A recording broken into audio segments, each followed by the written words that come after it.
Hello everyone. આજે આપણે transmission and distribution of electrical power જે છે એનો યુનિટ નંબર 1 ટ્રાન્સમિશન લાઇન કમ્પોનેન્ટનો topic overhead versus underground power system જે છે એના વિશે ડિસ્કસ કરીશું. સૌથી પહેલાં ઇન્ટ્રોડક્શનની વાત કરીએ. The distribution system can be overhead versus underground system. Distribution system બે પ્રકારની હોય છે. એક ઓવરહેડ સિસ્ટમ છે એન્ડ એક અંડરગ્રાઉન્ડ સિસ્ટમ છે કે જેનાથી આપણે પાવર ડિસ્ટ્રીબ્યુશન કરી શકીએ છીએ. એના પછી જોઈએ overhead line are generally mounted on wooden, concrete અથવા તો સ્ટીલ પોલ. હવે કોઈ પણ ઓવરહેડ ટ્રાન્સમિશન લાઇન હોય ને એને આપણે કોની ઉપર માઉન્ટ કરવી પડે છે? તો કે વુડન પોલ યુઝ કરી શકીએ, કોન્ક્રીટ પોલ જે છે, સ્ટીલ પોલ જે છે એના ઉપર આપણે માઉન્ટ કરી શકીએ. હાલના તબક્કામાં વધારે કોન્ક્રીટ અને સ્ટીલ પોલનો જ યુઝ થાય છે. વુડન પોલ હવે જે છે એ 19th સેન્ચુરીની અંદર હતું. અત્યારે હવે 20th સેન્ચુરીની અંદર મોસ્ટલી સ્ટીલ પોલનો જ આપણે યુઝ કરીએ છીએ. અને એરેન્જ ટુ કેરી ડિસ્ટ્રીબ્યુશન ટ્રાન્સફોર્મર. હવે જે ડિસ્ટ્રીબ્યુશન ટ્રાન્સફોર્મર જે છે ને પોલ માઉન્ટેડ જે કહીએ આપણે ટ્રાન્સફોર્મર, એને આપણે આમાં સ્ટીલ પોલનો આપણે યુઝ કરીએ છીએ. The underground system uses conduit, cable and manhole under the surface of street and sidewalk. Underground system જે છે એ બે જગ્યાએ આપણે એસ્ટાબ્લિશ કરી શકીએ. એક તો સ્ટ્રીટ હોય એની અંદર અને એક સાઇડવોક જે છે ત્યાં. એના સિવાય આપણે અંડરગ્રાઉન્ડ સિસ્ટમ જે છે એસ્ટાબ્લિશ કરી શકતા નથી. અને અંડરગ્રાઉન્ડ સિસ્ટમમાં તો આપણે કન્ડ્યુટ પાઇપ છે, કેબલ છે, મેનહોલ્સ છે એનો આપણે ઉપયોગ કરી શકીએ. બરાબર. The choice between overhead versus underground system depend upon a number of widely differing factors. હવે ઓવરહેડ સિસ્ટમ છે અને અંડરગ્રાઉન્ડ સિસ્ટમ છે, બંનેના અમુક એડવાન્ટેજ છે અને બંનેના અમુક ડિસએડવાન્ટેજ છે. બરાબર. પણ જે એવું ન કહી શકાય કે ઓવરહેડ સિસ્ટમ છે એ જ સારી અને અંડરગ્રાઉન્ડ સિસ્ટમ છે એ ખરાબ, કે અંડરગ્રાઉન્ડ સિસ્ટમ ખૂબ સારી અને ઓવરહેડ સિસ્ટમ એ ખરાબ. પણ જેવી જેની રિક્વાયરમેન્ટ હોય એ પ્રમાણે આપણે ઓવરહેડ લાઇન અથવા તો અંડરગ્રાઉન્ડ સિસ્ટમ જે છે એ ચોઈસ કરી શકીએ છીએ. તો સૌથી પહેલાં આપણે બેની કમ્પેરિઝનનો પહેલો ફેક્ટર જોઈએ, પબ્લિક સેફ્ટી. બરાબર. The underground system is more safe than overhead system because all distribution wiring is placed underground and there are little chances of any hazard. હવે ઓવરહેડ લાઇન હોય તો એમાં તમને બધાને ખબર છે કે 3 ફેઝ ટર્મિનલ હોય અથવા તો સિંગલ ફેઝ લાઇન હોય એની અંદર RYB અથવા તો એક ફેઝ અને ન્યુટ્રલ એ તમને બહાર વિઝિબલ હોય છે. એનાથી શું થશે કે બે ફેઝ એક ફેઝ અને ન્યુટ્રલ અથવા તો બે ફેઝ ભેગા થવાની સંભાવના વધારે રહેશે. અથવા તો કોઈ ફોલ્ટ આવ્યો તો એ ફોલ્ટ શું થશે કે કોઈ પબ્લિક એના કોન્ટેક્ટમાં આવશે તો શોર્ટ લાગવાની સંભાવના વધારે રહે છે. જ્યારે અંડરગ્રાઉન્ડ સિસ્ટમની અંદર માની લો કે કોઈ ફોલ્ટ આવ્યો છતાં પણ અર્થ કરેલો હોવાથી અથવા તો લાઇંગ કરેલો હોવાથી જમીનની અંદર આપણે એનો કોન્ટેક્ટમાં આવી શકતા નથી. એટલે ફોલ્ટ થાય તો પણ પબ્લિકને એ પબ્લિક જે છે એ સેફ રહે છે. બરાબર. એટલે પબ્લિક સેફ્ટી તરીકેનો જો પરિબળ આપણે ધ્યાનમાં લઈએ તો અંડરગ્રાઉન્ડ સિસ્ટમ જે છે એ સૌથી સારી કહી શકાય. ઇનિશિયલ કોસ્ટની વાત કરીએ. હવે ઇનિશિયલ કોસ્ટમાં જોઈએ ને તો અંડરગ્રાઉન્ડ સિસ્ટમ ખૂબ જ એક્સપેન્સિવ છે. બરાબર. Comparison two overhead system. શું કામે કે એમાં કોસ્ટ ઓફ ટ્રેન્ચિંગ કરવું પડે છે, કન્ડ્યુટ કરવું પડે છે, cable, manhole and other special equipments.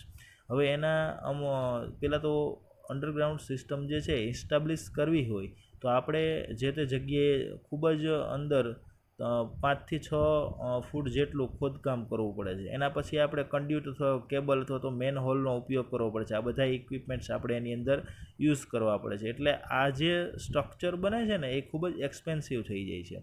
હવે એના પછી જોઈએ તો initial cost of underground system may be 5 to 10 times than of overhead system. હવે આ જે કોસ્ટ જે છે એ ઓવરહેડ લાઇનની કમ્પેરિઝનમાં 5 to 10 times જેટલો વધારે છે. બરાબર. તો ઇનિશિયલ કોસ્ટની વાત કરીએ તો ઓવરહેડ સિસ્ટમ જે છે અંડરગ્રાઉન્ડ સિસ્ટમ કરતાં સારી કહી શકાય. પણ તમને એક બીજી વસ્તુ કહું કે અંડરગ્રાઉન્ડ સિસ્ટમ જે છે ને એની લાઈફ જે છે એ ઓવરહેડ કરતાં એમ કહી શકાય કે ડબલ છે. બરાબર. આ એક ફેક્ટર પણ ધ્યાન રાખજો. આગળ આવશે હું તમને એક્સપ્લેન કરીશ. એના પછી આવશે flexibility. The overhead system is much more flexible than the underground system. હવે આમાં એવું કહે છે કે ફ્લેક્સિબલ એટલે આપણે ઘણીવાર એવું કહેતા હોય કે ભાઈ તું આ જગ્યાએ કમ્ફર્ટેબલ છો અથવા તો તું ફ્લેક્સિબલ છો કે નહીં, કોઈ સીટ આપણે યુઝ કરતા હોય કે ભાઈ ફ્લેક્સિબલ છે કે નહીં, એવી જ આ સિસ્ટમ જે છે આની અંદર યુઝ થાય છે. હવે ફ્લેક્સિબલ એટલે in the sense of in the latter case manhole, duct line, etc. are permanently placed on install and the load expansion can only be met by laying a new line. હવે overhead line હોય એની અંદર મારે માની લ્યો કે કોઈ લોડની demand વધી છે કે એ જે લાઇન છે એને મારે એક્સપાન્ડ કરવી છે, તો હું ઇઝીલી ઓવરહેડ લાઇનને હું કરી શકીશ. જ્યારે અંડરગ્રાઉન્ડ લાઇનને છે હું ઇઝીલી એક્સપાન્ડ કરી શકતો નથી. એટલે એની ફ્લેક્સિબિલિટી ઓવરહેડની કમ્પેરિઝનમાં અંડરગ્રાઉન્ડ સિસ્ટમની ફ્લેક્સિબિલિટી ઓછી છે. બીજા સેન્સમાં કહીએ તો an overhead system pole, wire, transformer એટ્રેક્સા can be easily shifted to meet the change in load condition. આ ઇઝીલી આપણે શિફ્ટ કરી શકીએ, કોઈ પ્રોબ્લેમ આવ્યો હોય તો એને આપણે સોલ્વ ઇઝીલી કરી શકીએ અને જે જગ્યાએ લોડ પહોંચાડવો હોય તો આપણે પહોંચાડી શકીએ. એના પછી જોઈએ fault. The chances of fault in underground system are very rare as the cable are laid underground and are generally provided with better insulation. હવે અંડરગ્રાઉન્ડ સિસ્ટમની અંદર ફોલ્ટ થવાની સંભાવના ખૂબ જ ઓછી રહે છે. પહેલી જ વસ્તુ આપણે જોઈએ તો એટમોસ્ફેરિક કન્ડિશનની જે ઇફેક્ટ જે થાય છે ને એ અંડરગ્રાઉન્ડ સિસ્ટમની અંદર કેબલ ઉપર થતી જ નથી, કેમ કે ઉપર જે છે આપણે અર્થનું લેયર આવી જવાનું છે, બરાબર. એટલે એ એક પ્રશ્ન નીકળી જાય. લાઇટિંગ સ્ટ્રોક આવે તો એ પણ પ્રશ્ન નીકળી જાય. ટેમ્પરેચર છે એની ઇફેક્ટ પણ નીકળી જાય.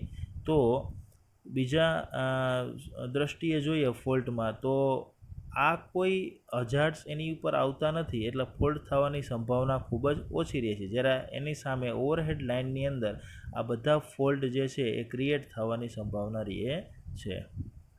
હવે અપિયરન્સની અંદર જોઈએ તો the general appearance of an underground system is better as all the distribution line are invisible. Underground સિસ્ટમની અંદર કન્સ્ટ્રક્શન બહુ જ સારું કહી શકાય. શું કામે બેટર શું કામ કહી શકાય? કેમ કે બધી જે લાઇન છે એ ઇનવિઝિબલ છે, બરાબર. મોડ્યુલ સિસ્ટમ અત્યારે આપણે યુઝ કરીએ છીએ એના જેવી વસ્તુ થઈ ગઈ છે કે અંડરગ્રાઉન્ડ કેબલ તમે નાખો તો એને જોઈ શકતા નથી. This factor is exerting considerable public pressure on electrical supply company to switch over to underground system. પણ આ ક્યારે પોસિબલ હોય છે? જ્યારે કોઈ પબ્લિકનું પ્રેશર હોય અને એને એવું થતું હોય કે અમારા કોઈ એરિયાની અંદર ખૂબ જ ગીચતાવાળો એરિયા છે અને અહીંયા પોલ માઉન્ટેડ સબસ્ટેશન છે અથવા તો કોઈ પ્રોટેક્ટિવ ડિવાઇસ તરીકે કોઈ ચેમ્બર ઊભી કરેલી હોય તો એ પોસિબલ નથી. એટલે પબ્લિક પ્રેશરના કારણે એને અંડરગ્રાઉન્ડ કરવું પડે છે, બરાબર. પછી આવશે fault location and repair. In general there are little chances of fault in an underground system. Underground સિસ્ટમની અંદર ફોલ્ટ થવાની સંભાવના ખૂબ જ ઓછી રહે છે. મેં કીધું એવી રીતે કે કોઈ લાઇટિંગ સ્ટોક છે કે વેધર જે છે એમાં ટેમ્પરેચર છે કે મોન્સૂન છે કે આ કોઈ જ ઇફેક્ટ આની અંદર લાગુ પડતી અંડરગ્રાઉન્ડ સિસ્ટમમાં લાગુ પડતી નથી. એટલે ફોલ્ટ થવાની સંભાવના ખૂબ જ ઓછી રહે છે. It is difficult to locate and repair on this system but આની અંદર જ્યારે ફોલ્ટ આવે છે ને ત્યારે એને ફાઇન્ડ કરવો ખૂબ જ અઘરો પડે છે. આ એક વસ્તુ યાદ રાખજો. જ્યારે ઓવરહેડ સિસ્ટમની અંદર તમારો કંડક્ટર વિઝિબલ હોય એટલે તમે એને ઇઝીલી આપણે કોઈ જગ્યાએ ફોલ્ટ આવે છે એ આપણે ફાઇન્ડ કરી અને એને રિપેર કરી શકીએ છીએ. હવે આપણે જોઈએ current carry capacity and voltage drop. હવે જોઈએ અહીંયા an overhead distribution conductor has considerably higher current carrying capacity than an underground cable conductor of the same material and cross section. On the other hand, underground cable conductor has much lower inductive reactance. હવે આમાં શું કહે છે કે overhead distribution conductor જે છે એમાં higher current carry capacity છે, બરાબર. અને બીજા નંબરમાં જોઈએ તો અંડરગ્રાઉન્ડ કેબલ જે છે એમાં એનું લોઅર ઇન્ડક્ટિવ રિએક્ટન્સ છે. હવે inductive reactance it is proportional to the difference between two spacing between two phase. જેમ જેમ બે ફેઝ વચ્ચેનું ડિસ્ટન્સમાં વધારો થશે એમ એમનું ઇન્ડક્ટિવ રિએક્ટન્સમાં પણ શું થાય છે? વધારો થાય છે, બરાબર. એ પછી આપણે જોઈએ useful life. The useful life of underground system is much longer than that of overhead and overhead system may have useful life of 25 years. Overhead transmission line હોય ને એનો જે આયુષ્ય જે છે એ 25 યર છે, જ્યારે અંડરગ્રાઉન્ડ સિસ્ટમ જે છે એનું એનાથી ડબલ છે, 50 યર છે. બરાબર, મેં તમને પહેલાં વાતચીત કરી એ રીતે. હવે જોઈએ આપણે maintenance cost. The maintenance cost of underground system is very low as compared with that of overhead system because of less chances of fault and service interruption from wind, ice, lighting as well as from traffic hazards. હવે underground સિસ્ટમની અંદર maintenance cost ખૂબ જ ઓછો આવે છે. શું કામ કે એની અંદર ફોલ્ટ આવવાની સંભાવના જ ઓછી રહે છે, તો મેન્ટેનન્સનો કોઈ પ્રશ્ન રહેતો નથી. અને જે સર્વિસ ઇન્ટરપ્ટ થાય છે કોના કારણે થાય છે, તો કે વિન્ડ છે, આઈસ છે, લાઇટિંગ છે, આ તો કોઈ વસ્તુ એની ઉપર ઇફેક્ટ થવાની નથી. શું કામ કે અંડરગ્રાઉન્ડ સિસ્ટમ મેં તમને કીધું એ આપણે શું કરીએ છીએ, અર્થથી 4 થી 5 ફૂટ નીચે આપણે કેબલને લાઇંગ કરીએ છીએ એટલા માટે. હવે જોઈએ interference with communication circuit. An overhead system causes electromagnetic interference with the telephone line. The power line current are superimpose of speech current, resulting in the potential of the communication channel being raised to the undesirable level.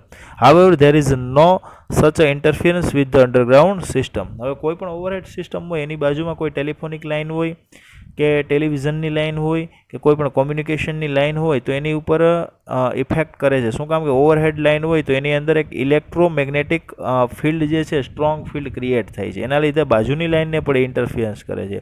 જ્યારે underground સિસ્ટમની અંદર આવો કોઈ issue રહેતો નથી.